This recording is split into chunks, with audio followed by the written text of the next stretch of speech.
Likona maliko ka amba fo ka wale nyama sanga ani wati bela jelena au kanyama dalila bijuma kutuba jemukan konna na amba wala donia ka fo ambi kati sana fara extensiona misirla min donne no ni ankara moye mosquée Salifou Cissé wiyan bismillah o ka misri bayin kono kan tare ambu fo ku wale nyama ku barkada amba wala donia ka fo misri imam ratibi ankara moye imam Abdul Wahab Diaw alhamdulillah rabbil alamin o ko fe ankara moye kutuba kani al-islamawiyya kamne ankara ma wakat kutuba la no ye juma kutuba almamiye fokata sen juma jogo fla sel ni alislamaw ye min soro lola anga je anga yima daw fe ya allah salat ya allah salat ya allah falah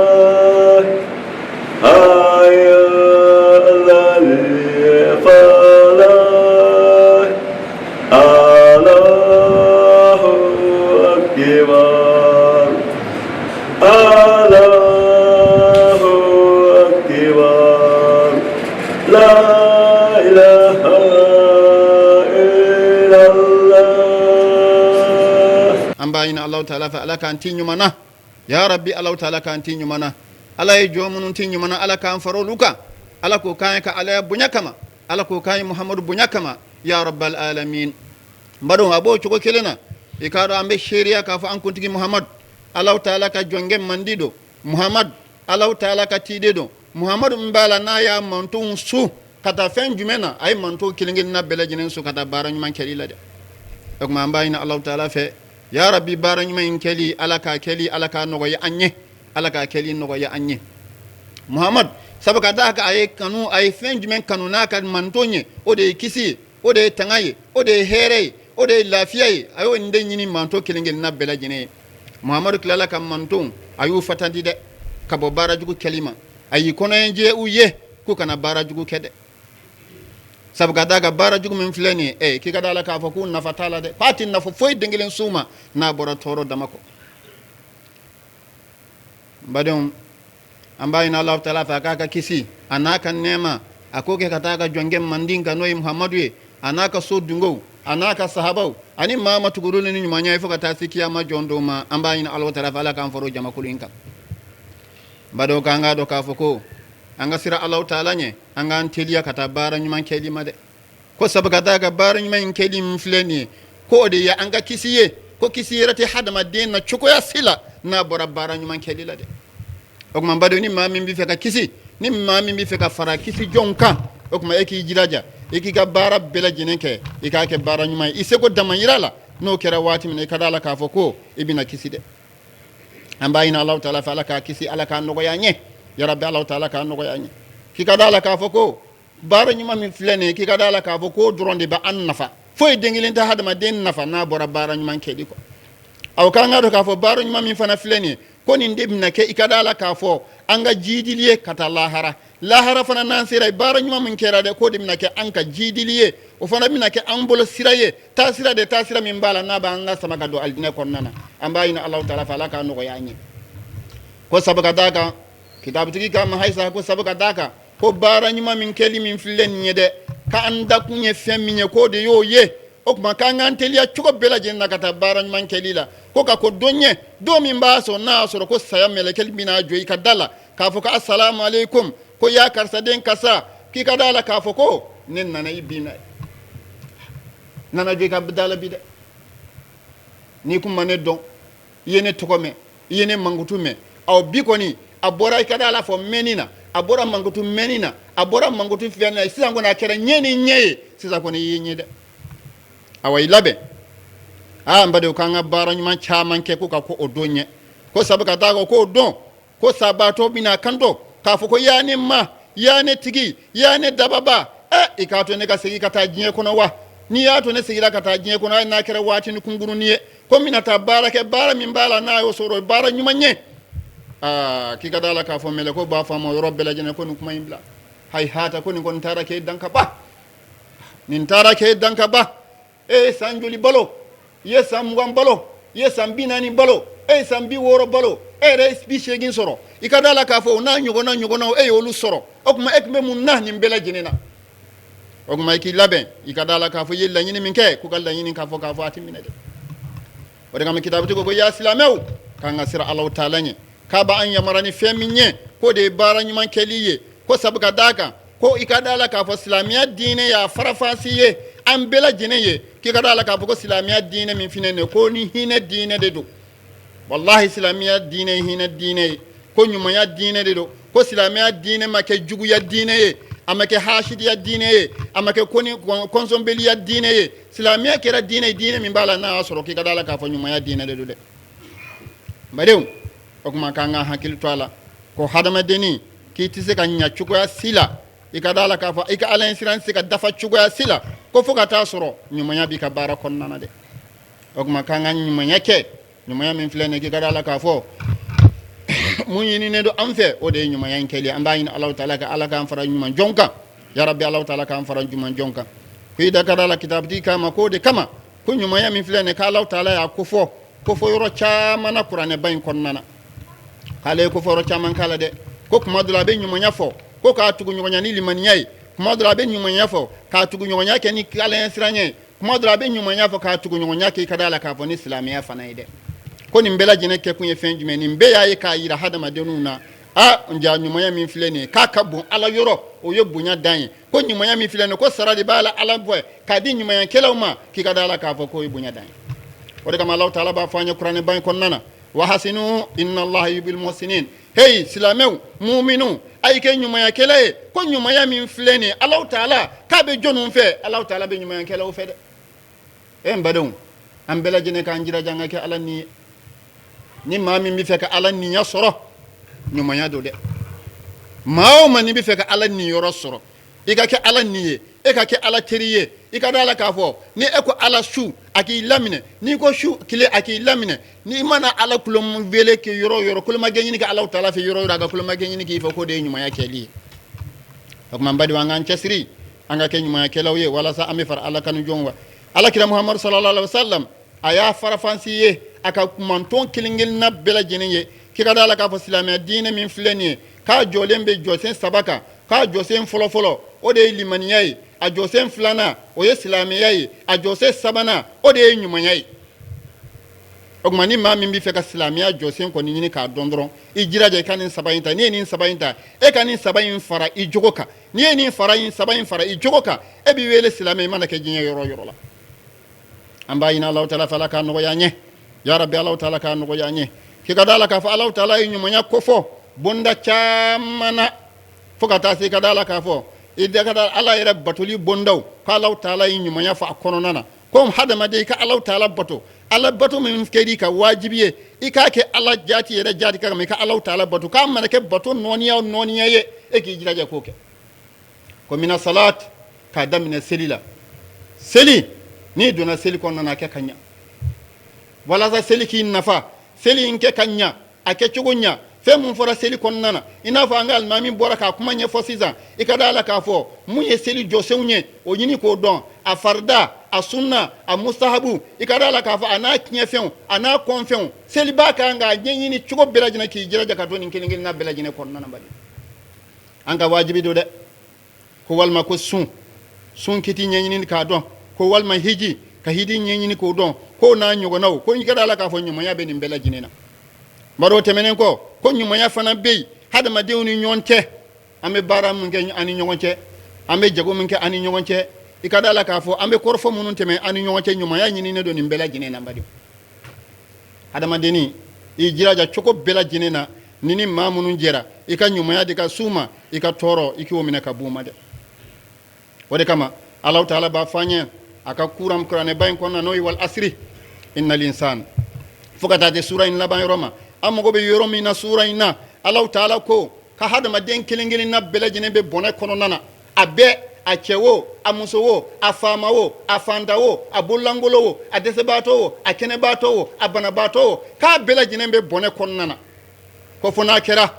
ikadala ka fo maye ma jumen kodo ma mun liman yarani alay ala de kelenye muhammadu Allah taala ka tidenye o ko fe ka kila ka bara nyuma ke ka faraka mbadon ante fara barany manke bawka anga ancha sir barany men kelila de ambe kile ko fo watini ko ngurun doronde do fenye watini kungurun dronde ye ikadala ka fo no watini temena abana ifora jonun ko ifora ma chama ko de ma chama fana be fi ko o may jira ja cugo bela jinena iki no ikabla duguma ko lengon ay jira jawla ambayina allah taala fala kan be sahaba tana allah taala kan kiska ba ma ya rabbal alamin allah taala ko qur'ane kon non haysa kikadala ka fo anye keli ke hadama de nunu yede duguma ko koka nema fewna anya duma masirima fewna anya duma anye dow ken nafulu tigiye o yin nafulu danye here model bela jinen bi bulo me ko mun kama anye ninke ko li yabluwakum ko wala sa anga se ku lajrabi ayyuhum hasan amala a joni mbey muna bina ke barany man ke bayide a jonde bey muna bina ke barany man ke baye o man badi wanga cesiri barany man ke life de anga cesiri barany man ke life niye mao maye ka toro da taka dislame do ma kana daga islamiya la chuko asila nyumaya de fora islamiya jolembe jose minka wallahi ni jose in sabayin drone limaniya ani islamiya ani nyumaya no bora la kababana ni kera islamiya kana ke ma jigitike bayi kana mau jigitike kana sinjitike kana balmaya fara ni kera islamiya kana mo tonyo ni sira islamiya ka toro foi dingene kana se jamana wo men badu ikaro fa mami wati mi nabi disi de be ka goshi ni jume ni islamiya ni tonyoka chuko bela jeneka abike ke chuko model bela jenena islamiya obi ka tonyo model bela jenena badu mbadu amba ina Allah fa ala kan be sabama sabata na ala kan kisika bama sabuka daka jien sigilen tek nyeka ble jien sigilen be feminka ode ngaloy ode namare ode jamfay ode ka fanga yira nyona ne mumbe se muna ka ba abana jien be ni ndoro inde labi no de islamiya kiye donendo de wallahi islamiya kiye donendo aw islamiya wira donendo fana namba ina Allah taala fala kan be sahabata na Allah taala kan kisika bama ala ko kan ka ala bunya kama ya rabbal alamin bado ikado ka fo kanga ke nyuma yake laye anga nyuma yake ani nyongonte kanga hina nyona anga nyongon deme islamiya anga nyongon deme de nyon deme ni mu filani ye ikada la ka fo herebe femina o de wede amba ina Allah taala fe nyuma ke li nyuma be Allah taala bul ala ka no ya anye ya rabbi ala ka fara nyuma kelaw kan mamun be nyuma kanu ala ka faru kan mamun be nyuma ke ko ci ko fen ke kada la ka bo ke ci ko bela jene ala ka faru luka ya rabbi ya rabbal alamin ala ko kan ka ala bunya kama ya rabbal alamin sabaka daga Allah taala ba fanya qur'ane konna ko inna Allah kan ga do Allah taala min filani ko nyuma kela kan nyuma Allah taala ta kinyade wallahi mawo maniye nyuma ke alaye ala te nyuma kinya bada ala te nyuma kinya bada ayre ba fa ngaba managa konna ko mashi igada ala ka foko e man nyo susu alaye ko fa Allah taala kisu ko man tan cesiri angan cesiri ambe wati min kon nana wati ko ngurundo toro namba do ka foni tore kana jamana ma anga yoro majja ka bal toro namba do ka foni tore kana sigidama anga yoro majja ka bal amana ka fen wo fenye kana son cugo asila hada maden do kin nege ka fo ko ni de islamiyai ni de islamiyai de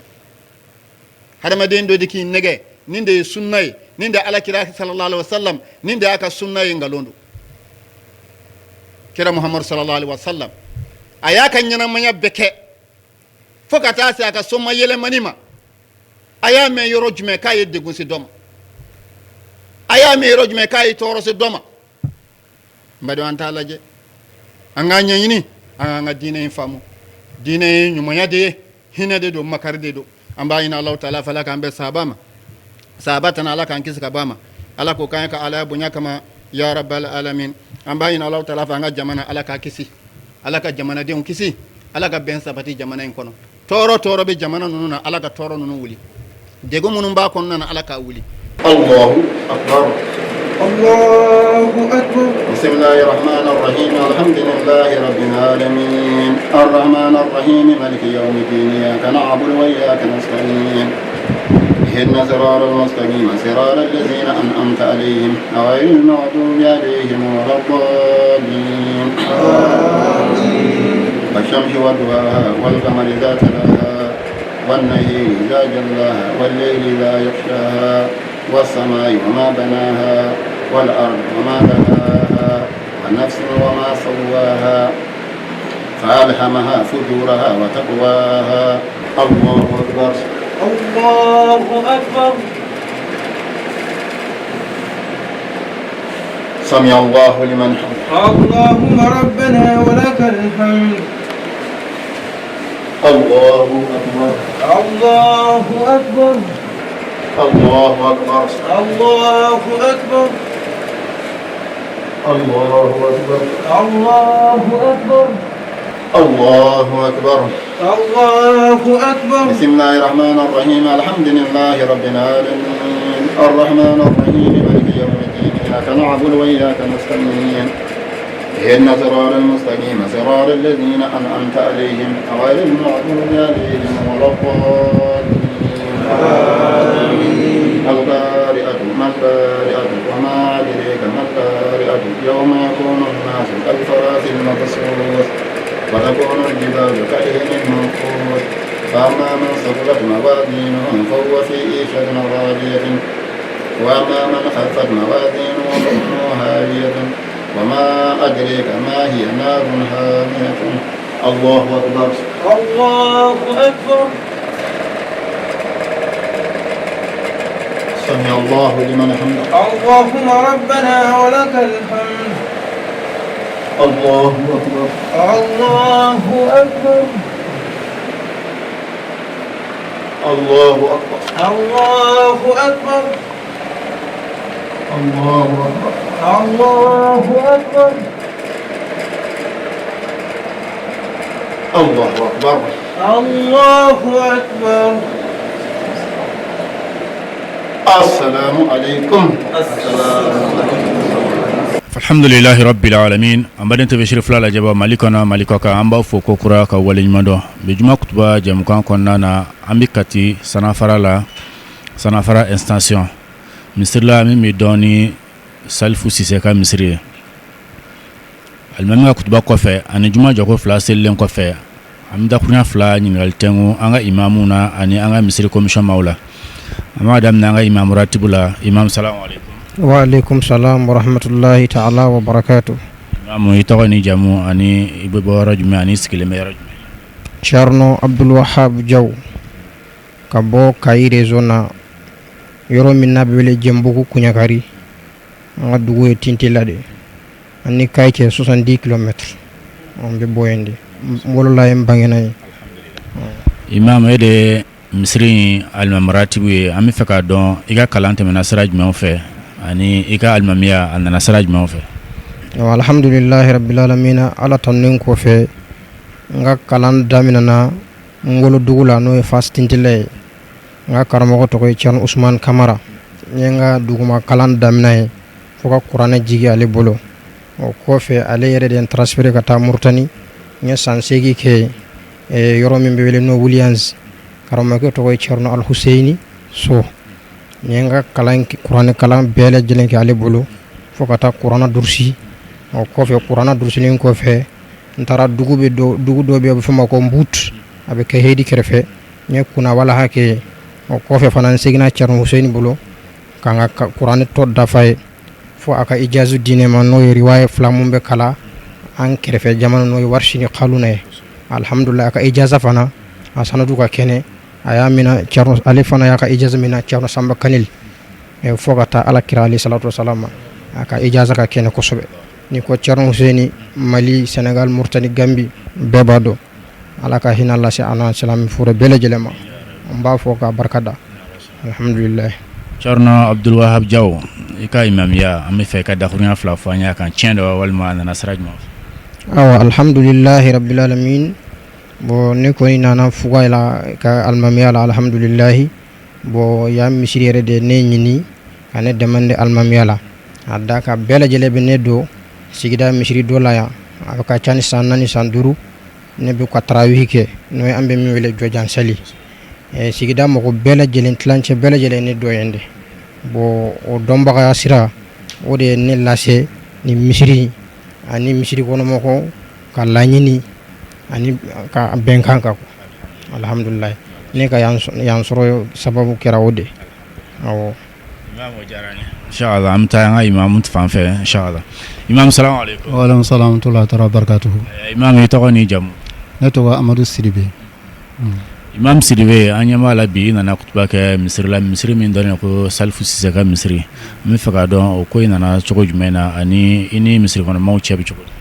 alhamdulillah rabbil alamin amban sinna Allah ta'ala to baga mai ameseli kira Muhammad sallallahu alaihi wasallam ko fa ambaw irafo ambaw barkada sababu nyimam bala no yanga sheko yere ikada la ka fa no sheka haydarai amba fana fo amba barkada anaka dembaya abe silamiya baramina ala ka na jidi ala ka na deme ala ka yere fara deme bawka ala ko kan ka ala bunya kama ya rabbal alamin wa alhamdulillah ne segu kay ka do ka fo ne bora segu kana se katiya Allah taala ka jen kon nay ni sababu ye jen fem bela jine sababu ye o sababu kon nana alhamdulillah ni dugla mako anjera ko sebe dana awduna ni ñogonce o alhamdulillah nga karamo bayra do biya noy madu jara nala sonama o ala yan deme anana ñondo o ankera ñon fe ala kama anga jekera ala kama jeye ay barake o je kelinde kono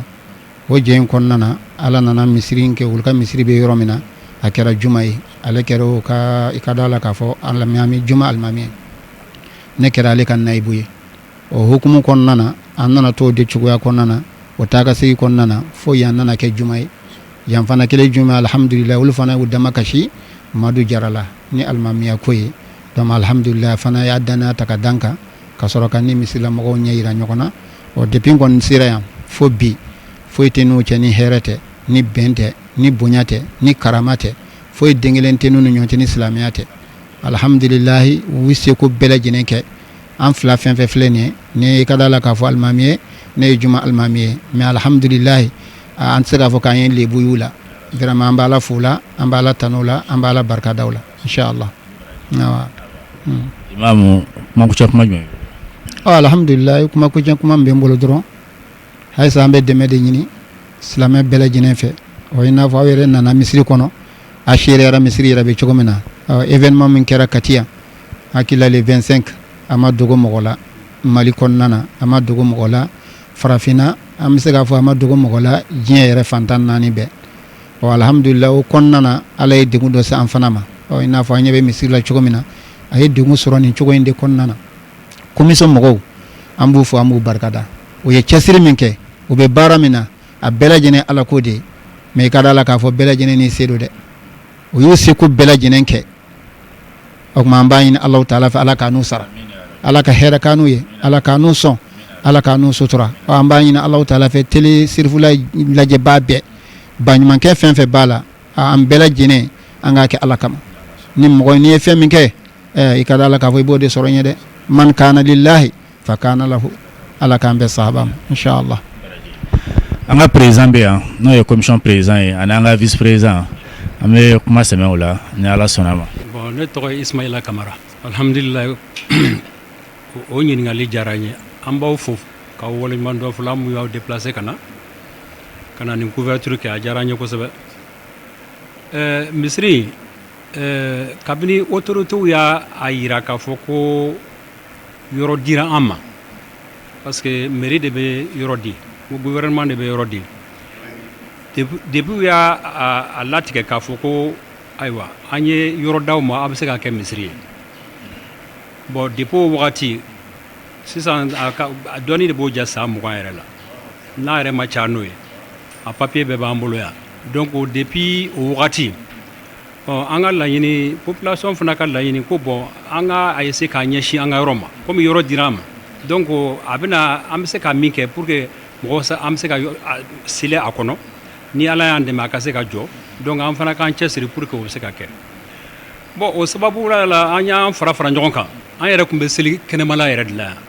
ka soro hali mo ta do ko misri bina jo ambe kumbe sili kenemala la bon anya to la anye nyon dala jaw ko ambe nyon nasiki ka population convoqué wati ni wati pour que sanga nyon kuma nyonya ka nyon blastra ka hakilna nyom di nyoma pour que ambe se ka ke chuka mina pour que misri mina jo chuka mina donc sababu yalla alors anya ambulo fra an commencer ka ambulo fra fra nyon ka voilà anyo ke anye sanchama yere ko la alors dɔw ye cɛncɛn di dɔw ye bɛlɛw di dɔw ye wariw di quartier sigida la hali kɔfɛ mɔgɔ dɔw y'a kɛ minnu seko min o y'a kɛ donc pour que an bɛ se ka fɛ an y'an to de la an y'an kan bɔ partenaires ma i y'a faamuya donc mais partenaire min y'an ka kumakan minɛ o kɛra Qatar Charity ye voilà Qatar Charity ye ko bɔ ko a y'an kuma ɲɔgɔnya an sigira ka kuma an ye presque 6 mois ɲɔgɔnna kɛ an bɛ kuma la pour que u bɛ se k'a lajɛ u nana ka na yɔrɔ lajɛ u y'a ye k'a fɔ espace b'an bolo u y'a ye papier la n'i ye papier ta k'a lajɛ papier misiri dira communauté mɔgɔ dɔ ma an ta don u ko k'o la ko vraiment ni mɔgɔ kan ka dɛmɛ ka kan k'o ye ninnu ye donc o sababuya la an ye démarches daminɛ an kun ka papier fɛn fɛn di an y'a bɛɛ d'u ma donc o sababuya la o de nana ni laban ni nin ye ka na enceinte in jɔ ka d'an ma i y'a faamuya mais yan'o cɛ n y'a f'i ɲɛna cogoya min na an bɛɛ y'an bolo fara ɲɔgɔn kan population ye wari caman de kɛ pour que ka se ka Qatar Charity fana ka wari dafa parce que olu yɛrɛ ka condition y'o de ye voilà donc an y'o de kɛ sa fo ka na se nin na bi alhamdulillah ala barika la an ye seli daminɛ a kɔnɔ a bɛ san damadɔ bɔ alimami yɛrɛ ɲɛ sira ma an y'an to yɛrɛ ka demande fana kɛ ala y'an dɛmɛ a yɛrɛ kɛra juma misiri ye